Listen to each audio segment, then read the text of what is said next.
Meet Dad. He's a real man. Got a beer? 7 o'clock in the morning. Scotch? An all-out go-getter. But when his job pulled the plug on him, I'm fine. You son of a dude! they threw a switch. Go, running late. Yeah, okay. Good luck.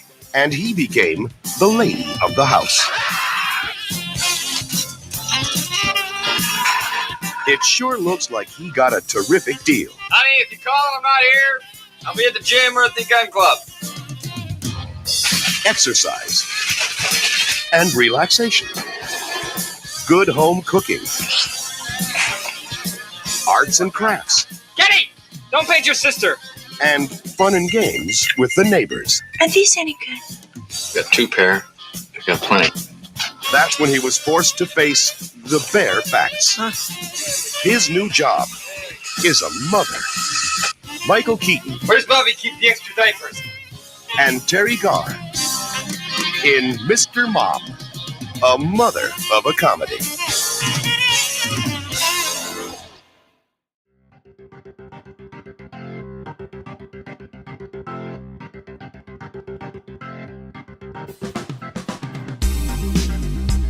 Hello, hello. I'm Katie, and welcome to Retromade, your pop culture rewind. Today, we go back to 1983 to explore how a John Hughes-penned classic captured the era's shifting family dynamics and remains a favorite today with Mr. Mom. I am very happy to have a returning guest with me today, Craig Cohen from The GOAT, a Brian DePalma Fan Podcast. Craig, thank you so much for joining me on season 2 of Retromade. Oh, thank you for having me, and congrats on season 2. And yeah, I had a blast last time I was here, so I'm looking forward to today. Thank you. Well, tell us what's new with you in the podcasting world. What do you got going on with Brian DePalma? Oh yeah, the GOAT chugs along. I took the fall off, and we sort of did a relaunch at the beginning of the year. And we continue to explore and celebrate the filmography of America's greatest director, Brian De Palma. And as you listen to this, I'm going to be starting a series of solo episodes, which should be pretty interesting because typically I'm not a solo podcaster, so it will be a nice experiment. So if you're into films at all, or you're not familiar with Brian De Palma, give the show a listen. Every episode, I let my guest pick a movie and then a scene from that movie to help illustrate why De Palma is as great as he is. It's great. I highly recommend. And I'm looking forward to these solo ones. Yeah, it should be neat. Yeah. It should be neat. I'm going to kind of focus on the movies that nobody wants to talk about. I have been there, Craig. I'm like, well, I don't know if I want to ask somebody to do this, so I'll just do it. Yeah. Yeah. No, it's good. It's a nice sort of different way to my podcasting muscles. Mm-hmm. So listeners, if you're new to the show, we cover 80s and 90s movies. Each season has the theme. This season is John Hughes. And we set the stage for the time that the movie was released by opening the time capsule from that time. And there's a new spin, pun intended, this season. So we're going to do that. I'm going to spin this wheel and see what category we land on and see if we can trip up Craig, or maybe he's an expert in 1983. We shall see. Okay. All right. Can you see? I can see the wheel. Our wheel of Retromade. Yes. Okay. Let's see what we get here. This is cool. Oh, so close to Stars and Scandals. Pages of the Past. We'll do a few. Which 1983 children's magazine, known for its vibrant illustrations and engaging stories, was popular among young readers, particularly in the UK, I guess. Oh, shit. It was here too. I was going to say Highlights. Good guess. Yeah, but it's not. It's not. Oh. I think that came slightly later. Okay. Goodness, I Highlights is all I had loaded and ready to go. Well, UK listeners, tell me if you remember the Look and Learn magazine. Does that sound familiar to you at all, Craig? Not at all. All right. Well, maybe this one. Okay. Which 1983 children's fantasy novel by Roald Dahl features a young boy and his Norwegian grandmother battling a society of witches who despise children? Oh, is it called The Witches? It is. Okay, Yeah. because they turned that into a movie, right? Yep. Yeah. Mhm. Okay, with like Angela, what's her name? Angelica Houston. Angelica Houston, yeah. I love it. It's Yeah, great. yeah. All right, let's do another category.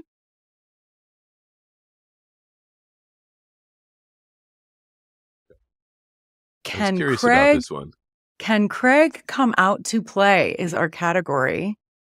What 1983 gadget, which featured a small joystick controller and a cartridge system, was an affordable alternative to larger video game consoles, offering a portable gaming experience? Okay, so this is interesting because I'm trying to remember when certain things came out. I mean, the obvious answer. Your question didn't say this is when it debuted, right? No, Okay. not necessarily. I think the obvious answer is the Atari 2600. You are correct, Okay. Craig. Okay. Excellent. All right. I'm shocked you even got the 2600 Oh, well. I'm old. because it says technically, like, according to my research, it was the Atari 2600 or the Atari 7800, although released earlier, continued to be popular in 1983. That's what it says. Yeah, I think you said affordable too, right? Mhm, yeah, mhm. so that's why I went with the 2600. If memory serves, that was sort of like, I think what really got Atari into a lot more homes was the fact that there was like an affordable version. I think like maybe like the graphics or whatever. I mean, we're talking about 8-bit or whatever, but so it wasn't like crazy, but I think it just didn't have as much horsepower as that other Got it. model. Okay. Cool. I'm glad I got that. Yeah. I wasn't sure when the Nintendo NES system debuted. I think 83 was way too early for it. Yeah, that's what I was thinking. And then there was another system, which I don't know if you or, ColecoVision was another like Atari competitor. And I Okay. don't know if there was some kind of legal issues around ColecoVision. They may or may not. And I didn't do my research here because I didn't know you were going to ask me this. But they may or may not have been like using games they didn't have the rights to use. Got it. Something Okay. like that. But either way, ColecoVision, like if you look at probably like hardcore gaming circles, it probably are people that collect the ColecoVision and then there was another one called, I think, Intellivision. There were a bunch of I've home never even gaming heard systems. of these. Yeah. Wow. Okay. Wow, that's cool. Well, Yeah. you seem strong in this category. Let me see. Which popular toy from 1983, often associated with a small plastic soldier and adventure theme, leading to a series of action figures, comic books, and even a TV series? Oh, that's G.I. Joe. What's the tagline?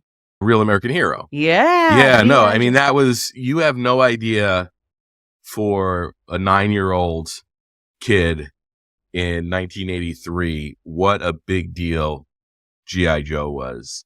We bought the comics, we had the figures, and you could really see which figures were most popular because the joints would loosen. So you'd pick them up and like their arms and legs would just flop. Oh, And yeah, you'd be like, yeah. every kid's like Storm Shadow and Snake Eyes would be just like worn to heck.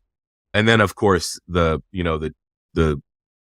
animated show, which was just like a juggernaut. Yeah, no, I mean, that was an amazing time to be a 9-year-old. Yeah, I guess I'm a household of all girls, so we had 0 G.I. Joes in our home, but cousins. I'm vaguely familiar with the G.I. Joe. Yeah. Mm-hmm. Let's do another category. Yeah.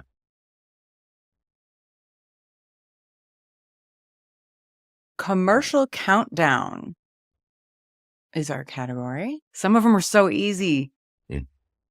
We'll do a couple maybe. Which beverage company's 1983 commercial featured the tagline, "Just for the taste of it," promoting their new sugar-free soda? Oh, that's Diet Coke, right? Mm-hmm. Okay. Mm-hmm. All right. It's Diet Coke. Yep. That's wild that they introduced Diet Coke in 1983, and then that's not too far removed from like New Coke. New Coke was later in the 80s. You're right. But that was also sugar based. But it's Yeah. surprising to me that I don't really remember the introduction of Diet Coke. Like, for me, I always remember Diet Coke being an option, but we also didn't drink soda a lot when I was a kid. That was one of those things where there wasn't soda in the house. Like so if and when you did drink it, it was a special occasion. And then also, obviously, you're not going to be ordering a Diet Coke. I did. It's funny. Diet Coke is my jam. I don't buy soda currently. I was literally like, I think addicted to it. So if it's here, I will drink it. But there are certain things, certain times when a fountain, especially a fountain Diet Coke sounds good. Oh yeah, no, 100%. There is no comparison between a canned or a bottled soda and the fountain variety. Like, peak fountain soda was like prime McDonald's Coke on tap. Yeah, no, absolutely. No, and as a soda drinker, like when we drink soda now, like we either have Pepsi Zero or Coke Zero in the house. I was never really a big fan of the mix of sugar when you're eating a hamburger or anything like that. But either way, no, it's just surprising because I guess that makes sense because in 85 and Back to the Future, like Marty orders the Pepsi free. I don't remember. Yeah. So I guess that was the start of the whole diet soda trend, like where like people were like, wait, there's a ton of sugar in stuff we're drinking. I prefer the taste of it. And yeah, when I was in 83, I probably was not drinking Diet Coke. I was like a toddler, but they didn't put it in your bottle. But when I was very young, I don't remember having soda in the house either. And it was a treat. And honestly, I think it was Shasta brand. Oh, okay. But then when I was like in the 90s, we had a fridge downstairs for soda and beer. And after school every day, I would go get a Coke. I would pour it in a glass and use a straw also because I needed the Diet Coke. Yeah. And then I tell this story to people and they look at me funny. But there is something to the way that places mix the syrup. There's something to McDonald's, why it supposedly tastes better. It has something to do with the diameter of the straw. And it's a stronger syrup because it is meant to accommodate for the ice melting. Yeah. I kind of feel like I watched like a 10-minute YouTube video on McDonald's fountain soda at some point in the last couple years. Wild. And it's funny, like they have these freestyle machines now. Oh yeah. Which are cool. But the trick to those freestyle machines, if you ever find yourself in front of one, run a cycle of water through it prior to making your selection. Because what's going to happen is if the person before you did like lemon lime or something, that the remnants of that are still going to be in the pipeline. Of course. Give it a blast of water before you start your selection. And then the freestyle machine won't taste as weird as it does. It's a good call. Good call. I also, vague memory from childhood, we would go to Kansas City, which was probably like 3 hours from where we lived. And so we would go to like a Royals game and I would order a Diet Coke at the game. Yeah. And it tasted better there. I think there's something in the water in Kansas City because also Worlds and Oceans of Fun. I just remember their Diet Coke tasting significantly better than anywhere else. And I don't know if it's like more chlorinated water or something, but if anybody lives in Kansas City, please let me know. Yeah. All right. Let's maybe do one more, Craig. Okay. And then we'll get into the movie. Oh, this is cool. This is fun. Oh, we already did that one. Come on. Oh, yeah, we did. Yeah. Oh. There's 12 categories, so I don't know. I don't know. What are the odds? Oh, my God. Same. What? Come on. Now, if it goes to commercials, right? Was that commercials was the last one? Mm-hmm. Oh, my goodness. Okay, that's the third time that we've come on. Can Craig come out to play? Can we get another category? These are always fun. Oh, all right. Okay. VHS Vault is the category, Craig. Do you have any, before I give you any hints, do you have any inclinations for what the top 5 movie rentals in 1983 were? I'm going to say in that top 5, you have to have 3. I would have guessed that too. It's Okay. not. Okay. Wow. You know what the wild thing It's is? probably because it took a little longer for it to come. Like at that time, it would take, because that Longer. probably came out in the end of 82. Yeah. Well, in the the thing is, there's a theater. Rocky 3 poster in Mr. Yeah. Mom. Uh-huh. Oh, okay. Goodness, I'm trying to think of movies like from 1980, like E.T. maybe, but E.T. was probably still in theaters. Yeah. Yeah. Well, it was 81, wasn't it? Yeah, but no joke. We had I might have told the story last season. We had a theater in the town I lived in before. So downtown, we had a dual screen theater. Mm-hmm. It was like, go to the left for one movie, go to the right for the other. And there was a 14-month run where E.T. had like theater 1 locked down, and they Over would a just year. switch Wow. out like what was in theater 2. Mm-hmm. That's wild. Yeah. So E.T. had a long run. Whoa. It has to be a Star Wars movie, right? These honestly, I'm kind of surprised. So I'll start with the hints. The first one I think you'll get. Mhm. Which 1982 action comedy film features a tough cop teaming up with a wisecracking convict to catch a pair of cop killers? Oh, 48 Hours. Yeah, that Okay. became the top video rental. That was the number one. You know what's funny about that? I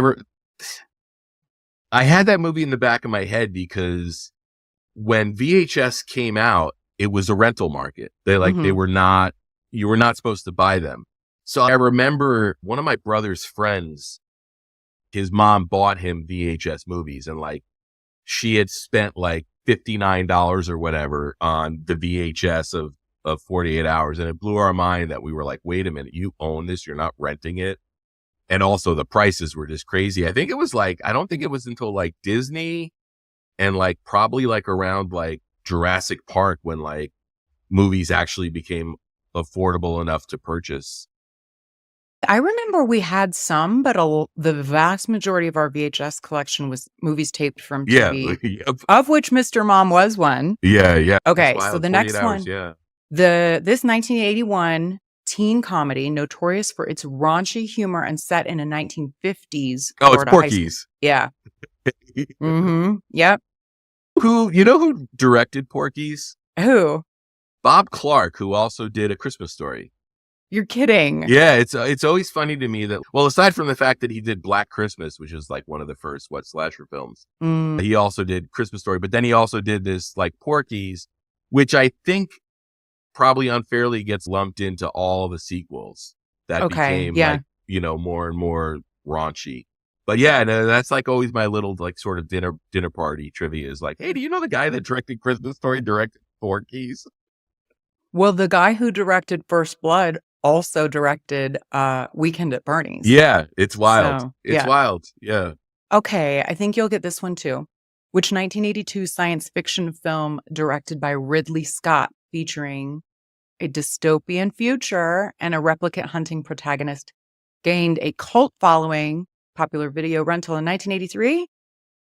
Oh, yeah, that's Blade Runner. Yeah. Okay. Yeah, 1982 is famously probably like the best summer for sci-fi. You had Blade Runner, E.T. was still in theaters, and you had John Carpenter's The Thing. That's right. Yeah. It's funny that Blade Runner is on that list because I've always thought that like Blade Runner was not held in any kind of regard until it was reassessed in the 90s. So that's kind of interesting to see that it bombed in theaters, but people were renting it on VHS. That's cool. It's also interesting. I'm a Blade Runner guy.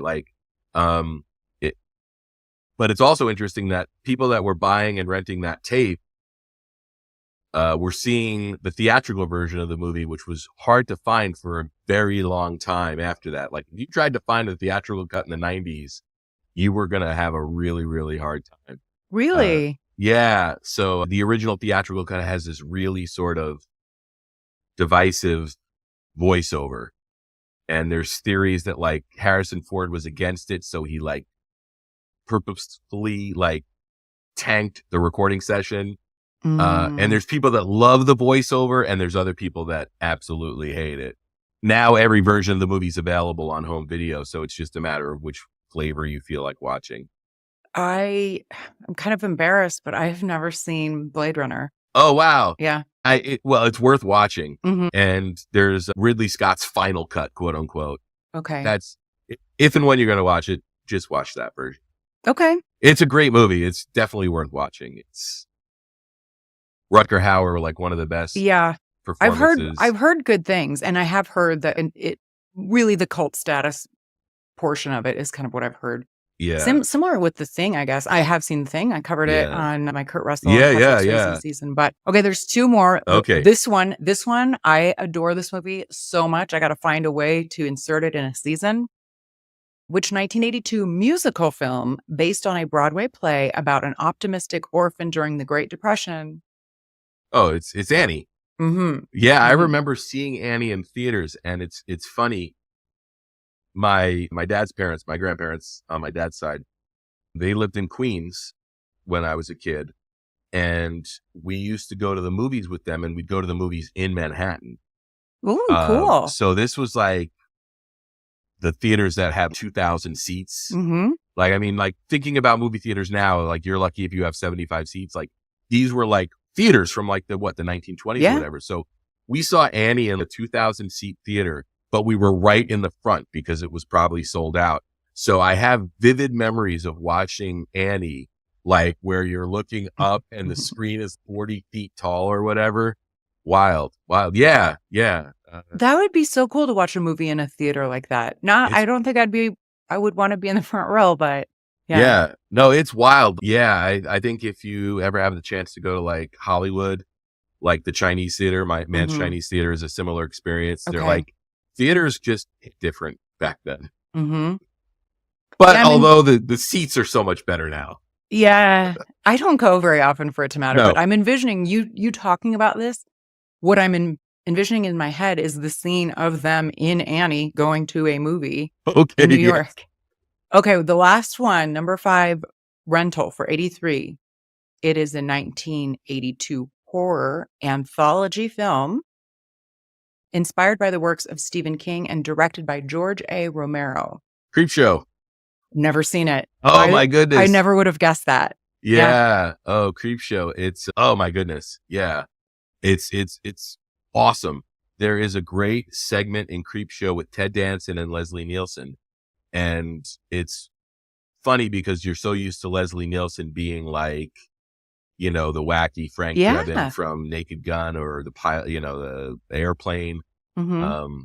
But yeah, Creepshow is so great. There's another one with Adrienne Barbeau.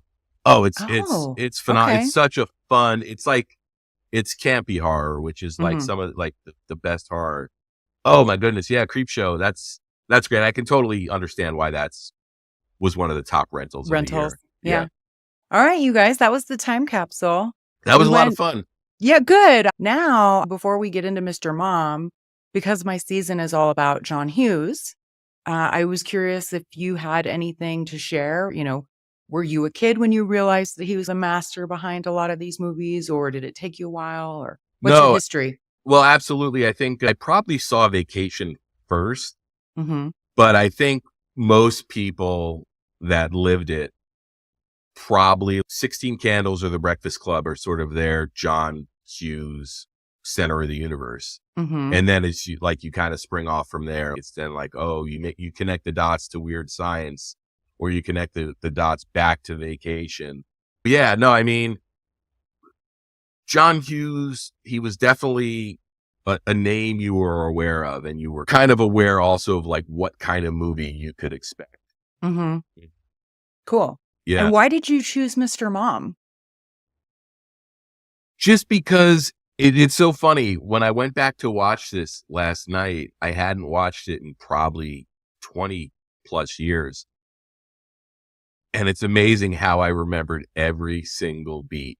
So, I mean, it's just a movie we watched a lot. It was probably on cable a lot when I was a kid. And I was just like, well, you know what? I haven't seen Mr. Mom in a long time, but like I said, it's a movie I basically knew by heart. So I was like, oh, that'll be a fun one to talk about.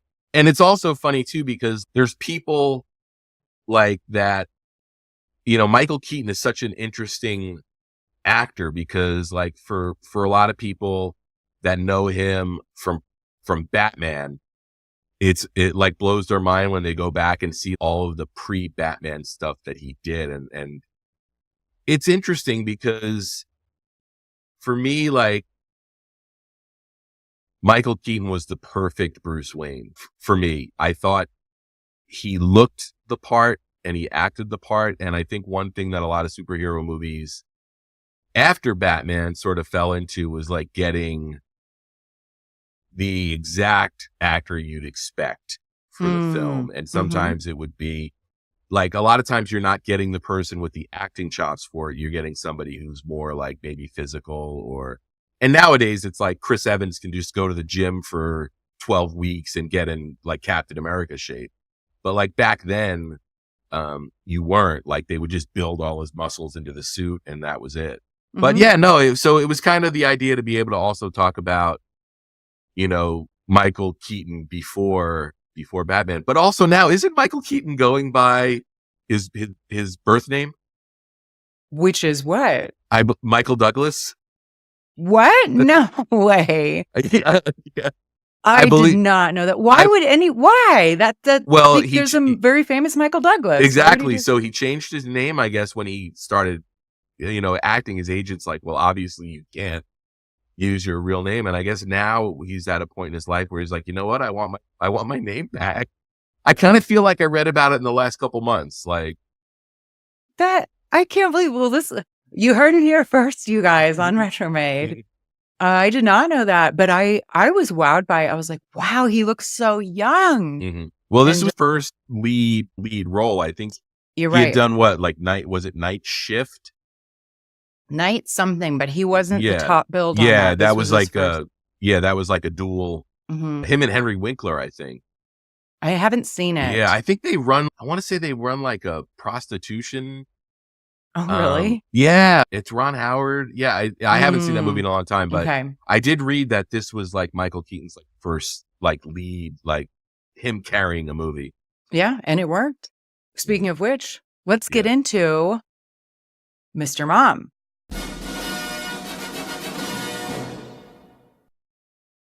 It was released August 19th, 1983.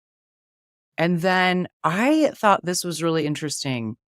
The last episode that we did was The Great Outdoors. The rating, the runtime, and the IMDb rating are all exactly the same this episode. That's amazing. PG, exactly 1 hour and 31 minutes, and a 6.6 IMDb. Yeah, well, speaking of that 1 hour, 31 minute, 91 minute running time, that is the ideal comedy running time. You'll never change my opinion on that. As much as I love a lot of comedies from the Judd Apatow era, they're all bloated. You know, when a comedy gets to the 2 hour mark, you really have to be delivering the laughs. For me, the sweet spot for comedy, 91 minutes all day. Somebody must have felt that, because it's amazing to me that like Great Outdoors and Mr. Mom are both 91 minutes long. It's funny. It seems both of them kind of seem longer than that for some reason. But yeah, a lot. You're right. The ones that really, that is kind of some of the secret sauce is an hour and a half. Yeah. Yeah. Well, what's wild too is like how much story you can fit into that runtime. But then also, as you get to the end of the movie, especially with Mr. Mom, I was waiting for a particular scene and I'm like, wait, the movie's almost over. And I'm like, there's 6 minutes left. And like the moment I'm thinking of hasn't happened yet. And then I'm like, yeah, well, because credits were like 45 seconds back. It was like the movie would end and your credits would be like less than a minute and you're done. Whereas now, like you see if there's 16 minutes left, you're like, oh, 9 minutes of that is credits. That's a very good point. So the director here I thought was interesting. Yeah. Stan Dragotti. Yeah. Are you familiar? No, not at all. And it's funny, when that credit came up on the screen, I was like, you know what? Until just now, I've never thought about who directed that movie. It just wasn't as a kid, you don't think about that kind of stuff unless it's like a big John name, Hughes or Steven Spielberg or something. But I was like, if you had held a gun to my head prior to sitting down to watch this movie last night and asked me who directed Mr. Mom, I wouldn't be here for the recording. And he doesn't have a big filmography either. No, he doesn't. He also directed the 1989 movie She's Out of Control, which is similar enough. Yeah. But he began his career as a director of TV commercials. So he is responsible for the I Love New York campaign. Oh, wow. That's who Stan is. That's amazing. That is amazing. And I also wonder if, and you'll probably get into this though, like this originally started out as like an Aaron Spelling produced TV project. So I wonder if that's kind of how he got looped in. I don't know enough about the development, but I know that it was originally developed as like a movie of the week, maybe. Yes, a TV spinoff did come out a year later. And it's amazing. Yeah, all different people. Like it's just nobody is the same from it. I didn't know until last night when I like started Googling and stuff that there was in 2019, there was like another Mr. Mom TV show the premise of it was daughter from the first movie was all grown up and she has to join the workforce and her husband. It was on whatever MGM's streaming service was called back in 2019. I had no memory of it. Was anybody in it that we would know? No. I don't remember any names jumping out, but you're right. So according to producer and financier Bruce McNall, Aaron Spelling intended this to be a backdoor pilot for prospective broadcast TV series at some later point. And apparently this was pretty common for networks to create a series based on a movie, thereby maximizing their revenue streams from the same IP, right? Yeah. So, and there was a TV spinoff, but it was not successful at all. The movie was that well, that was the other thing, Katie, is it cost what, like $5 million to make, and it grossed like over $64 million, which almost $65 million. Yeah. So I don't even know what the adjustment for inflation is, but that's probably, $500 million or something in 2025 numbers or dollars. That's amazing. So this was a smash hit. So it makes sense that they would have made tried to make a TV show out of it. That is true. You were curious about the director, if that came from this like TV world. Yeah. It wasn't, I guess. So Stan ended up directing the film after John Hughes turned it down. So they originally wanted John Hughes to direct it because he wrote it, which we'll talk about. But since this was a Hollywood movie, it was set in Detroit. And I did note that immediately. I was like, oh, it's not in Chicago. Yeah. Therefore, it was filmed in Hollywood. And John Hughes does movies only in Chicago. He likes to film in Chicago and not in Hollywood. And then guess who was originally, after that happened, before they landed on Stan, guess who they asked after John Hughes turned it down to direct? I want to say maybe like a John Landis or somebody. Ted Kotcheff. Oh my goodness. We were just talking about him earlier with First Blood. So he was known as the comedy guy before he made like one of the greatest action dramas of all time. And then later, because that was in 82, and then Weekend at Bernie's was, what is that, late 80s or 86, maybe 86, 87. Just like interesting. Yeah, so anyway, that's amazing how everything sort of ties together. I was also curious after watching this. There was so much seeming licensing requirements in this movie, but it was made for $5 million. Yeah. But they had the Rocky Gonna Fly theme. They had the Jaws theme. There was another big one. What am I missing? There was another big movie theme, like music-wise. Yeah. Yeah. Yeah, that is a very interesting point, but I also think that licensing hadn't gotten as big back then. And I don't recall, but there was a very dark period in the early days of DVD where movies and TV shows would be put out and they'd replace all that stuff because the licensing wasn't captured for a format that didn't exist yet. I remember as a big Miami Vice fan, Miami Vice took a long time to come out on DVD.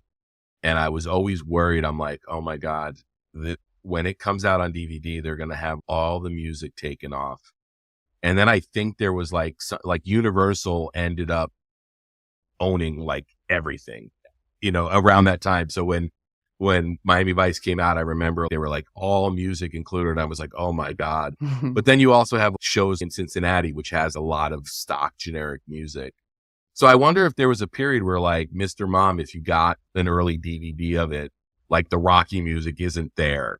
Oh, that's a good point. I wonder. Yeah. But the other thing I was trying to think of, Young and the Restless. Oh my goodness. Yeah. Like a huge component of this. Yeah. So Young and the Restless, the Rocky music and the Jaws music. All right, you guys. So yeah, I said that John Hughes, obviously he's the writer here. This is the second feature film written by him. You know what the first one was? It wasn't Vacation? I think it was Vacation. Okay. Yeah. The same year, I want to say. They both were 83. It feels, like maybe 82 or 83 for Vacation. Mm-hmm. Yeah. So I would highly recommend you guys give Mr. Mom a rewatch and then come back and listen to us because it is available for free in a ton of places. When I looked at my options to watch this, I knew it was on YouTube and I was like, oh, I can watch it commercial free. Mm-hmm. But yeah, I think it was on Roku. It was on Tubi. So this is not a hard movie to find. But yeah, you're right. I did have to put up with the commercials. You guys it's a 1983 movie. So if you don't recall, if it's been a minute, we have Jack Butler, who's Michael Keaton, is laid off, and his wife, Caroline, played by Terry Garr, lands a job forcing him to take on the chaotic world of stay-at-home parenting. From grocery store mishaps to taming a rebellious vacuum, Jack's journey from clueless to competent dad is filled with laughs and heart. Yeah. Mr. Well, you know what's funny about that? I didn't realize it until watching it again that he's furloughed. I was going to ask you about that. Yeah, because furloughing wasn't really something I thought about. I know every time the government shuts down, they furlough employees, but I experienced the furlough situation during COVID. I was furloughed for 15 months. So like that hit me. Like as soon as they talked about him being furloughed, I was like, I understand this completely. Whereas when I was a kid, I just assumed he had lost his job, but it was like, oh, he's furloughed, so there's the potential to come back. They do kind of interchangeably use laid off, fired, furloughed. They kind of, depending on the situation on the scene.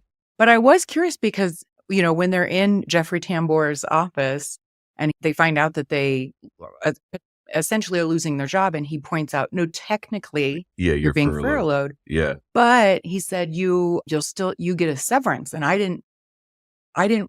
What's the story? Did you get a severance? You know what? That doesn't track because then you wouldn't be getting a severance. Right. So that's what I was like, oh, I thought that was if you got laid off, but yeah. That for me, that scene in the office is one of the funnier scenes in the movie, and it probably wasn't as funny when I was a kid, but as an adult. But you got Christopher Lloyd in a little baby part. I guess he was trying to make the breakthrough between Taxi on TV and like the movies. But his reaction, like Jack walks in the office and he's like strangling Jeffrey Tambor, and then he threatens to like jump out of the window. Yeah. Like for me, that was funny. And then you see Jack's reaction where he's like, he calms him down, and then he finds out he's laid off as well, and he almost has the same exact reaction. And Jeffrey Tambor, they carpooled to work together, like from the sub, and they like, even why shared didn't you tell us this? They kicked in on gas money and all that. And Jeffrey Tambor just plays such a slimy shit in this movie. I absolutely loved it. And that was my frame of reference for Jeffrey Tambor, like forever. Like when Arrested Development came out, I'm like, oh, it's Jeffrey Tambor from Mr. Mom. Or like when Larry Sanders came out, it's Jeffrey Tambor from Mr. Mom. So yeah, it's just amazing to see like Christopher Lloyd though, 2 years before he was going to become like a mega movie star as Doc Brown. It's a little baby role. Like he's in the beginning scene of he doesn't even come back for the end. His character's mentioned, but he actually doesn't. It's true. Yeah. It's just at the beginning, he and the other guy. So he's one of so they work at this or something? car company. Yeah. Yeah. Engineers, and they carpool to work together. And I knew he was in this. I had forgotten that Jeffrey Tambor was in it. So I was like, oh, sweet. He's great. And then I was like, Christopher Lloyd, Jeffrey Tambor always looks like Jeffrey Tambor. Yeah. But Christopher Lloyd looked like he still has dark hair. Yeah. And he's got the glasses. Yeah. Yeah. So those guys are in it. Obviously, Michael Keaton is our lead role here. It's his first starring role. He plays Jack Butler. and his wife is Carolyn Butler, played Terry by Garr. Terry Garr. Yeah. What do you have opinions? I love Terry Garr. And, I can't pinpoint like an exact Terry Garr movie, but yeah, no, Terry Garr is just such a great screen presence. And I actually just discovered in the past year an awesome movie that she did that I guess is kind of a cult classic now. But Francis Ford Coppola made a movie after The Godfather, after Apocalypse Now, I think after The Outsiders, maybe not after The Outsiders, but it's called One from the Heart, which is an experimental musical set in Las Vegas. Just a phenomenal movie. Terry Garr is so good in it. Yeah, if you ever have the option to watch One from the Heart, absolutely. Well, Francis Ford Coppola, Terry Garr, I'm in. Yeah. And the thing about it is Francis Ford Coppola was like such an amazing experimental filmmaker. So I think the big thing about One from the Heart is like it was filmed completely on a soundstage. Like he had bought the studio that he renamed Zoetripe or whatever. So like they recreated Fremont Street in Las Vegas on a soundstage. Oh my God. Just a visually amazing movie. The technical stuff that goes on in that movie alone makes it worth watching. But yeah, I had no idea this movie existed until 8 months ago or whatever. And I was like, oh my God, and it was Terry Garr. So it brought her back into my sort of awareness right before she died, So yeah, I love Terry Garr. She's just such a genuine presence on screen. She was really good. I mean, it's funny she didn't, because like you said, nothing really is coming to mind. Yeah. But her, she didn't win, but she was nominated for an Oscar for her role in Tootsie with, who's that, Dustin Hoffman? Dustin Hoffman and Jessica Lange. Yeah. Mm-hmm. Yeah. And then she's also very much known for her role in the 1974 movie Young Frankenstein. Oh, yeah. Mm-hmm. Yeah. And I know her when she was a little older, she played Phoebe's birth mom. On Friends. Okay, yeah. So that's Terry Garr. She's fun. I like her. Yeah. And then Martin Mull, who I also adore, plays, I don't know, this seems kind of out of, I mean, he's skeezy, which is in character for him, but he plays Ron Richardson, who's the head of the ad agency where Carolyn ends up working. Yeah. And that's another whole great sequence in the movie where they have an annual like barbecue party at his corporate mansion. Olympics is what it was called at his house. And everybody on the team knowingly throws the event so he can win. And of course, Jack's not on board with that until the very last minute when he sort of throws the Olympics and, like he winks to his wife. I saw that was really, and as a kid, that whole sequence was great to watch the other guys try and sabotage him. They trip him up because they know that like if he wins, it'll be bad for everyone. You have to let the boss win. Yeah. I know that was really interesting because this movie did a good job portraying Jack. He was easily swayed by or manipulated by somebody testing his masculinity, so to speak, in a lot of ways. So they go to this thing, they're not going to stay long, and he says he's not going to play or he's not going to participate in this Olympics race. Mm-hmm. But then Martin Mull's characters, he easily manipulates him by saying something like, "Oh, well, go hang out with the other wives," or something. And then he's like, "All right, give me my sweats. I'm in." But then he does end up doing the supportive thing for his wife by falling down and throwing it and kind of winking at her. And and then later, he goes to the strip club with some of the ladies, and he's very, he just kind of goes. He's a really good sport. It's a male strip club, mind you, and he's the only man there. And I just thought he did such a good job of being. It was very progressive for 1983 how he was acting at a male strip club. So then that gives him another point in the, sincere, genuine, not your typical 80s like masculine. Yeah. But then he's, I'll be at the gym or the gun club, so he goes back and forth like a real person would.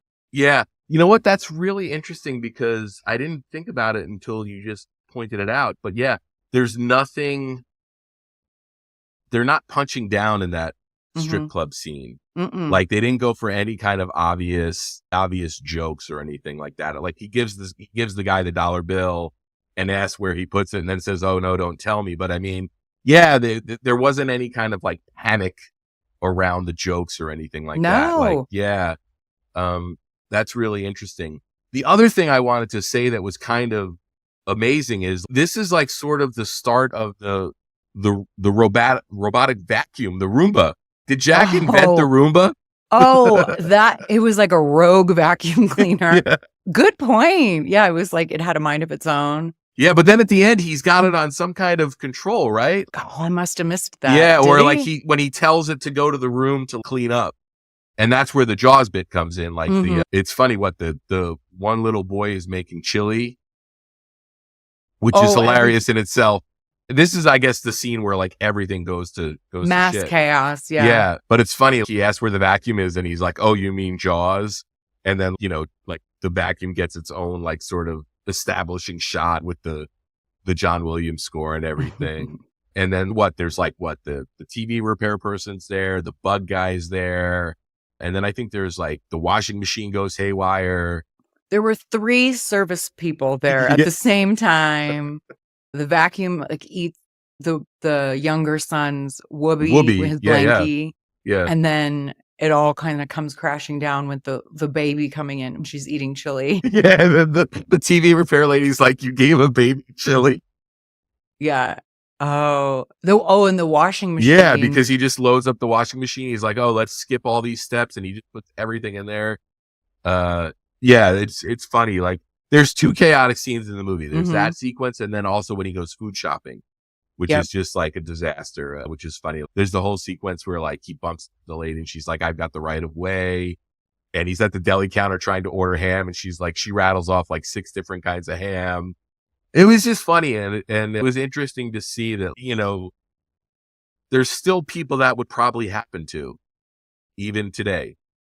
There are people of a certain age. I've noticed this when an older man, when his wife passes away, doesn't know how to do anything. He marries immediately. He finds someone and marries her because he literally does not know how to take care of himself. Yeah. Another thing I wanted to hit on, and I don't know if you have this in your notes, but I was surprised at the amount of, Rocky overall, the fact that they talk about as much as they do, but there's the sequence where he's talking to his guys on the line before he's furloughed. And he says, "Me and my wife went to go see a Rocky movie." And he's obviously just talking because he wants to, sort of talk about this inspirational. Yeah. And they're like, "Well, which Rocky was it?" And 1, 2, or 3. Because who did he fight? Did he have a mohawk? Was his manager dead or alive? He and didn't then, of see course, Rocky. Yeah. And then, of course, they pay it off later when he sort of gets back into shape and they do the whole training sequence. But I thought that was interesting because they were referencing a pop culture moment in a movie, which isn't something that was happening a lot at that time. That's a really good point. And there was a lot of Rocky. Like you said, there was a poster, like they used the music. There was so much talk about it. And I wonder, Rocky 3 had just come out the year prior. That was probably, I wasn't alive for it, but a trilogy maybe was rare at that time. And it was like becoming this cultural phenomenon that they started talking about it in movies. Yeah. Yeah, no, absolutely. I thought it was interesting because now it's so common for pop culture to be referenced within movies. But like for me, that jumped out. I was like, wow, that seems like very, very untraditional for that time period. Indeed. All right. Then we also have the neighbor, Joan. She's like the vixen divorcee, very attractive neighbor that, of course, is trying to seduce Jack. Her name in the movie is Joan. Anne Gillian. Anne Gillian. I didn't know who that was. Yeah, Anne Gillian was kind of. I knew Anne Gillian. She was on a show called It's a Living, which was like about cocktail waitresses in a hotel. Okay. And I don't really know if she ever really, I think she might have just become more of a TV person. And I think she was married to somebody. I want to say Gerald McRaney, maybe, like the guy from Major Dad. I could be completely wrong here, but like she married somebody like somebody equally as famous.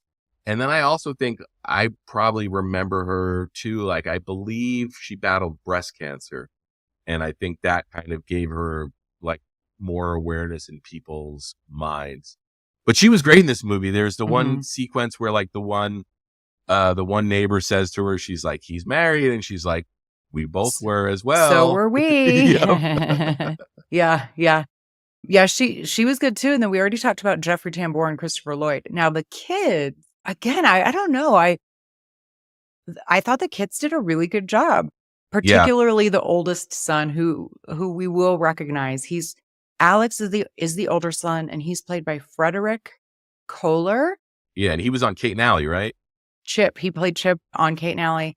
And did you watch the HBO show Oz? Yeah. He was Andrew Schillinger. Wow. But it's been so long since I've seen that. Which character is that? Do you remember? No, I don't. Wow. But that's wild. a pretty main character. So yeah, that's who Frederick Kohler is. Taliesin Jaffe plays Kenny. That's quite a name. Yeah. And no, then, his parents, his dad was Roland Jaffe, I want to say. Oh, I wondered. Yeah. Okay. That's like a Hollywood family. Like I think Jaffe, I wanted to say, did he produce the early Woody Allen films maybe? But so we talked about him on season 1 because he directed Patrick Swayze movie where he goes to India. Oh, okay. City of Joy. Okay. Yeah. So that kid, he's an early Nepo baby, I guess. Mm-hmm. But he was good as well. The great scene I've always remembered is when Michael Keaton is trying to convince him to finally cut the cord with his security blanket. Mm-hmm. And they do like a trial separation, I guess, where he's not going to get rid of the blanket, but he's just going to hold on to it. And then the kid, like he says very calmly, can I have a moment to myself, please?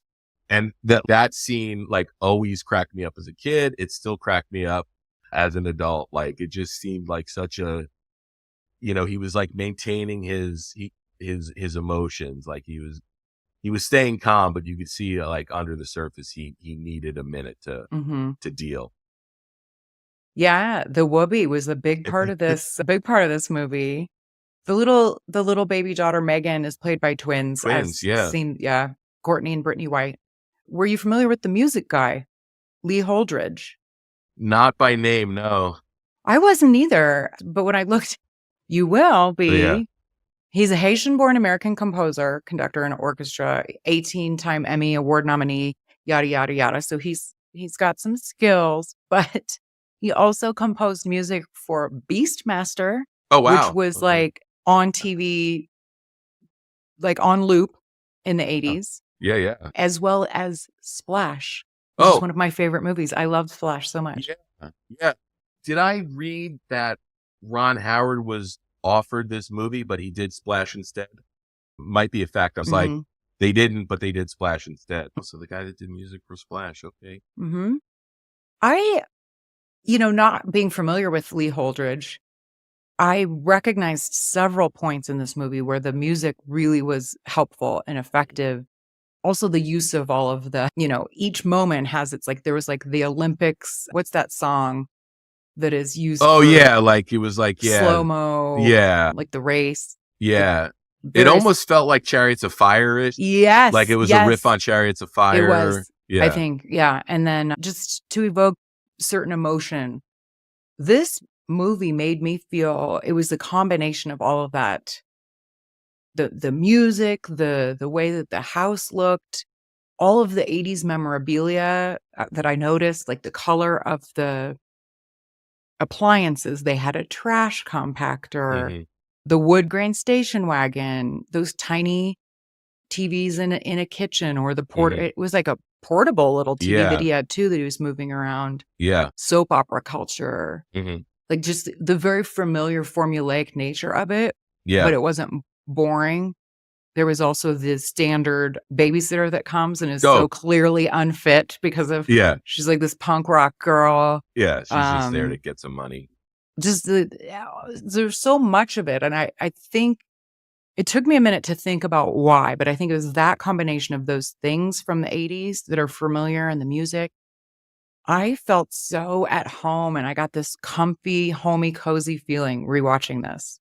Yeah. And the other funny thing about it too is there's no, I mean, even though they sort of set up the marital rift where, Mhm. you have Joan and then you have the Martin Mull character, that are both trying to infringe on them, but it never got too heavy.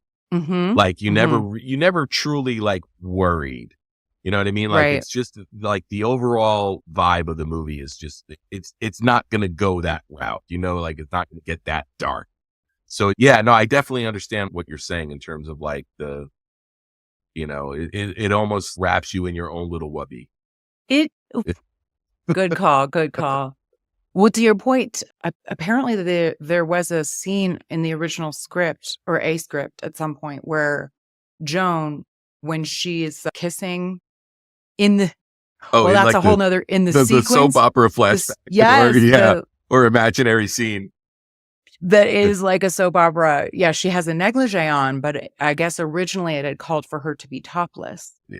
And she was like, not for this kind of a movie. Yeah. No, she definitely knew the script better than some of the other people Mhm. involved. Yeah, that would have been so out of place and random. Even though it was like an imagination sequence, but yeah, I had forgotten that kind of a thing was done. Yeah. I kind of forgot about that whole sequence. Yeah. No, yeah. It's really cool because there's the point where you realize, oh, this is like in his head. Because it's the Young and Restless music that he's watching. Yeah. It's very cleverly done. Yeah. It's funny when you're clued in. Yeah, no, that was a fun sequence. I think we talked about every scene of the movie. I know. This was just my own question because I feel like in TV shows and in movies, there's always a reference to, why is there a limo here? Who died? Oh. And I never really got it. I grew up in the Midwest. We didn't get a limo for a funeral. Is that a thing elsewhere? No, not that I could recall. You guys let us know. What's the story with limos and funerals? Why is that a trope in movies? I don't know. I do work in marketing, and I always grew up thinking ad agency culture was cool. And it's because literally every movie in the 80s is set around an ad agency or an ad exec or something. Yeah. You know what? I wanted to talk to you about this because I guess like the big breakthrough for her is like, I guess the tuna company, Schooner Tuna's like sales are down or whatever. And she comes up with this promotion to reduce the price of a can of tuna by 50 cents until I guess troubled times are past. But like 50 cents per can seemed like a lot because I think like when I go to buy tuna now, like sometimes I can get 10 cans for $10. So I wondered that too. I was like, especially in wow, the how 80s. much was, how much was a can of tuna in 1983? Like, She did say it was one of the more expensive. It must have been like one of the higher end cans of tuna. I do not know how much a can of tuna costs, but I thought the same thing. Like a single, if you weren't buying in bulk in 1983, 50 cents was a big discount. That's what I mean. Like, I think if like I went to the store today to buy tuna, it would be like $1.59 a can or something. So 40 years ago, you'd think that it wouldn't be $1.59 a can. That 50 cents just seemed like wild to me. But it's also funny too, because it could also clue us into like how out of touch Hollywood is. Like it's like nobody even researched what a can of tuna was. They're like, 50 cents off a can would be a big deal. Whereas like in 2025, that definitely rang a bell with me. I was like, wait a minute. Unless it was that fancy tuna. I had no idea. Yeah. No, I'm, Jewish guy from the Northeast. So like a tuna melt with like coleslaw, onion rings, and a pickle. That's my go-to. That's probably my death row meal. Oh, not in a million years. I also liked the trope of housewives being like letting themselves go and him also like grows a beard and he gains some weight and he never changes his Flannel. Yeah. Yeah. Uh-huh. It was cute. Yeah. And there's also that funny scene where he like sort of drags them into his world a little bit where like he gets like, instead of bridge, they play poker and they're using coupons instead of money. Yes, Which I that know was is so yeah. funny. It's like, Yeah. I'll Also, see you and raise you 2 tender victuals, or whatever. It was clever. couponing. Do people use coupons now? Is that a thing that people do? Well, I know for me, I have an app for like Smith's where Okay. like, you can clip digital deals or whatever. I do. Yeah. Same with Yeah. Sprouts. Yeah. Okay. But yeah, the whole idea of clipping coupons and stuff probably isn't as like prevalent today. Like people that didn't live through it would probably be like, what are they doing? I worked at a grocery store that on certain days was triple coupons. Yeah. But we didn't, this was in the 90s and it was kind of an old school grocery store. You didn't I honor had it? to type it in. Oh, yeah. And people, like, we couldn't just scan the code. So I had people would come with this stack and it would take, I'm like 10 king, but Yeah. people would save like $200 off Yeah. their bill. Like if they had Yeah. a huge cart. Wow. So Also- you have Sprouts out there, huh? Yeah. That's Yeah, we my have them here in primary. Las Vegas, and Sprouts was a new thing for me when I moved here. Oh, yeah, So, same. like, Because yeah. we don't, Nebraska does not have them. I did want to also share, I had forgotten about this until I saw the laundry scene. It's like was it brown or green? But it was one of those Yeah. late 70s It might have been colors. like that avocado green. I think it was brown though. Yeah. Well, so he shoves as much as he possibly can in the machine. And he thinks he's being smart by mixing a bunch of various types of both the softener and the detergent and something else. I don't even know what Yeah. it was. Hmm. And then, of course, the machine, is jumping around. It's off balance and it pulls the water hoses off. And so Yeah. then that's part of the chaos scene. What it reminded me of when I was little, and I think at this time we had the Harvest Gold appliances in our kitchen still. So it was probably in the 80s. And I thought I was being helpful by starting the dishwasher, Oh. but I put hand wash. I didn't Oh. realize there was a difference between dishwasher detergent Oh yeah. and like Dawn, like hand Oh washing. my goodness, how sudsy did it get? There was like a foot in the kitchen, like a foot of suds. Oh And- my goodness, that's But hilarious. I thought I was trying to be helpful and Yeah. screwed it up. So Oh, yeah. that's funny. Well, Craig, I feel like I don't know. I really, really enjoyed rewatching Mr. Mom. Same. Again, like I said, it just brought me this very comforting feeling. But it is time now to return to present day reality until the next Retromate episode. Do you have any closing thoughts, Craig, on Mr. Mom? No, before we again, head out? it's just a nice sort of non-threatening feel 91-minute escape. And it's a little sort of time capsule back to the pre-internet days, which was something I thought about. I was like, wow, he's existing in this house with these kids with daytime TV because he can't just open up Netflix and watch whatever he wants. So he has no choice but to watch The Young and the Restless. So it was cool. It was cool taking a trip back and sort of remembering life before technology, changed, our day to day. Indeed. Yeah. At first, so we see him make a turn. At first, he's like, who would watch this? Yeah. And then by the end of it, he's like calling the neighbor and they're like, whose baby is it? Yeah. No, it couldn't Oh be my his. goodness. And then he's like, but he had a vasectomy. And then he's like, it didn't pay. And it was Victor. I mean, it was the actual Young and the Restless episodes that they were playing. I'm like, I know these characters. So funny. Yeah. Well, tell us where we can find you and what's the next episode? Okay. Goodness. So you can find me if you just go to your podcast catcher of choice or just in Google, if you type the goat DePalma, the show will come up. You can find that. I'm very, very, very behind on the show. So I'm literally recording episodes very close to release. So for the next episode, which I'm not sure when this is going to drop. I'm very Okay. behind. So everything. Yeah. So I normally release episodes every other Tuesday. So the next episode will either be early pre-theatrical DePalma, where I'll look at the short films he made, or I'll be looking at his first film, Murder a la Mode. But either way, that's what's coming down the line, and it will be a solo episode. I also have some great stuff lined up, but also I'm really proud of some episodes I've done recently. I did an episode with filmmaker Pete Gelderblum, who, not to get too in the weeds here, he watched the DePalma movie Raising Cain with John Lithgow, discovered that it was edited differently than the script, and went and made a director's cut, or made an edit based on DePalma's original script. And when they were releasing it on home video, DePalma had found Pete's edit, and he was like, yeah, the only way I'm going to sign off on this is if you include Pete's edit of my movie. And it has since been called like the alternate, quote unquote director's cut, which is just amazing. So being able to sit down with Pete and go through the whole process of how it came to be is pretty interesting. But that was an interesting episode. I very much enjoyed it. Thank you. And then also a movie I never thought I'd talk about was Bonfire of the Vanities, which I sat down with Ryan about.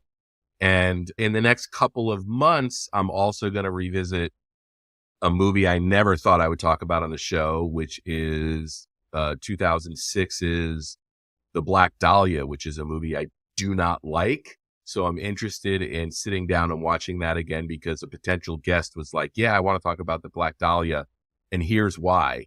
And I was like, oh my God, I think I have to revisit this movie. So is that exciting. DePalma? Is that? Yeah. Is it? Okay. Yeah. So some interesting things down the pike. But yeah, if you're at all interested in film, definitely give it a look. The Goat DePalma, if you Google that, you'll find it, like I said, in your podcast catcher of choice. But thank you so much for allowing me to plug my show and bringing me on and talking this movie. I always enjoy guesting on people's shows. Anytime. And if you are watching or listening and you are enjoying this episode, you know what I'm going to ask. You can email me. I do want to hear from you. So email me, retromadepodcast@gmail.com. You can comment on YouTube or Facebook, or if you want to be the ultimate fan, I would very much appreciate a review. It does help more retro fans find the show. But until next time, be kind, rewind.